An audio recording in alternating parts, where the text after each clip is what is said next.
very ambitious and very cohesive, comprehensive agreements. They are redesigning our laws. They are changing our laws, local, national, global. And until now, we may not have the exact tools, but it is important to understand the reach.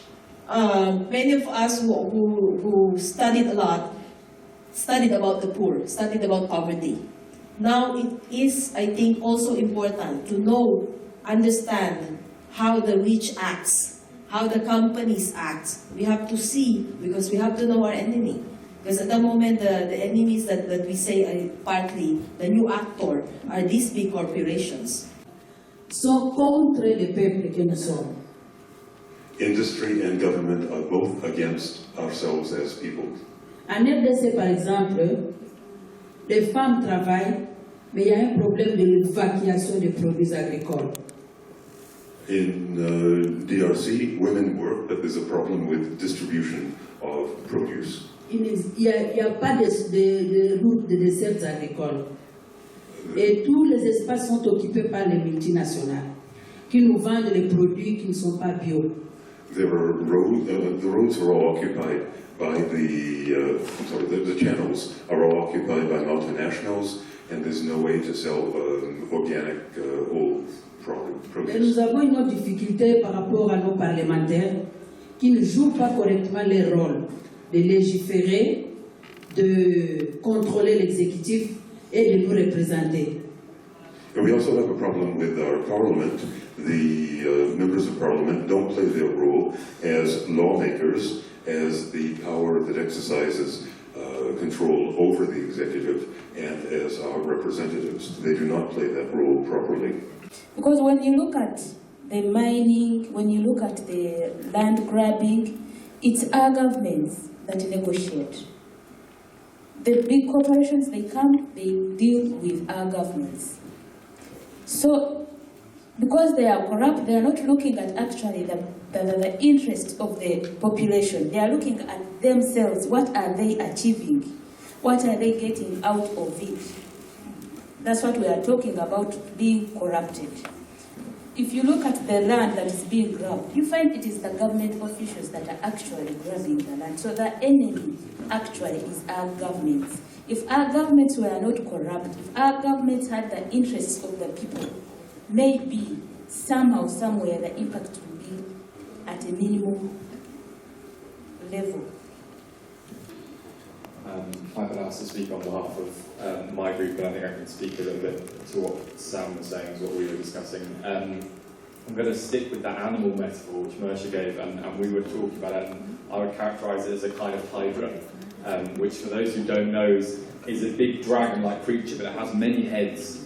And I think the corporations, I think governments, an unconscious public, mega wealthy, the Davos class, trade organisations, they're all heads. And when you cut off a head, and when you do some damage, it grows back.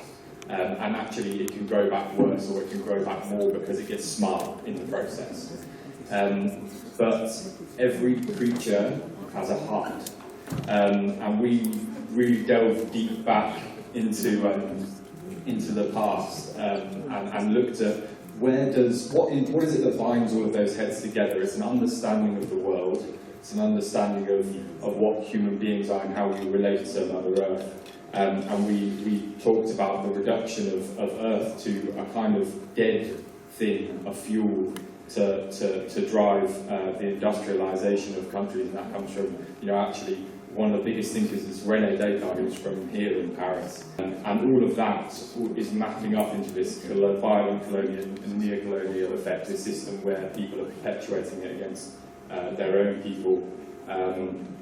And we really talked about how this is an unprecedented situation, because with climate change we know that there's also a clock ticking, and we need paradigmatic systemic change, and we need it fast.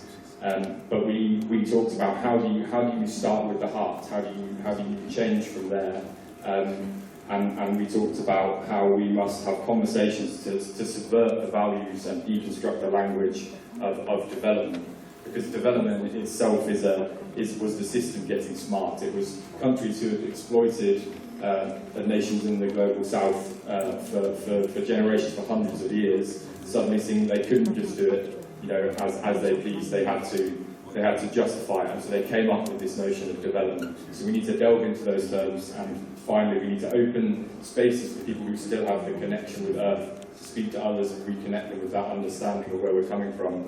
And we also need to be elevating the existing alternatives. I was at the Rights of Nature Tribunal earlier this year, so things that are trying to restore that dignity to the planet and restore our understanding of all of our human rights, all of our indigenous rights, as being reliant upon that, upon the health of Earth and her well-being.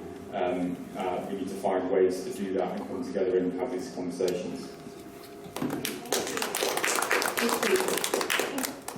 What my friend, and he didn't say his name, so Hal, where Hal, H-A-L, yeah, in case you hear it wrong. So Hal has started to say an important thing that I want to say slowly in an English that I think is more Southern African. He says that in the last 100 years, 150 years, our Earth, Mother Earth, was used as a way of building a system for profit. And it was built in a way that didn't take into consideration that the resources of the earth, the oil, the coal, the soil, all of these things takes a long time to reproduce. No? That's the point he's making. We just use, we don't care. All right. And now we're in a place where we are confronted with the fact that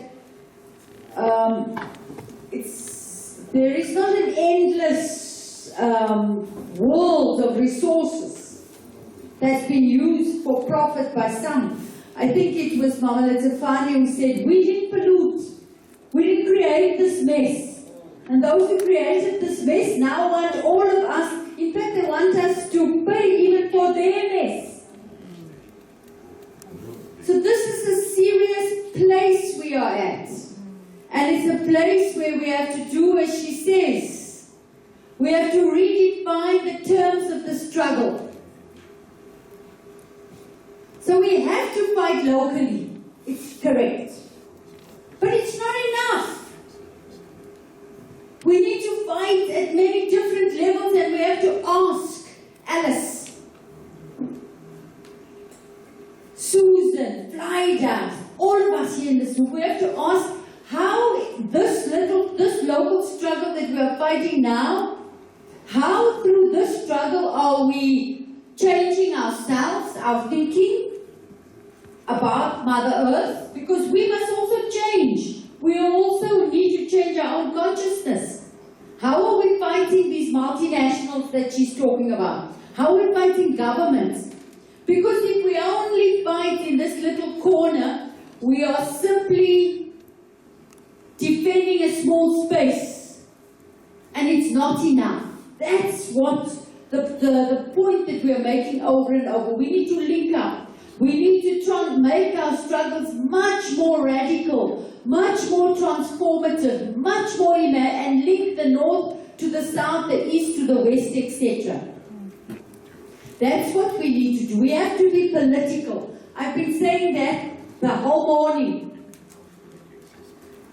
And when I say you have to be political, I mean we've got to take politics into the church.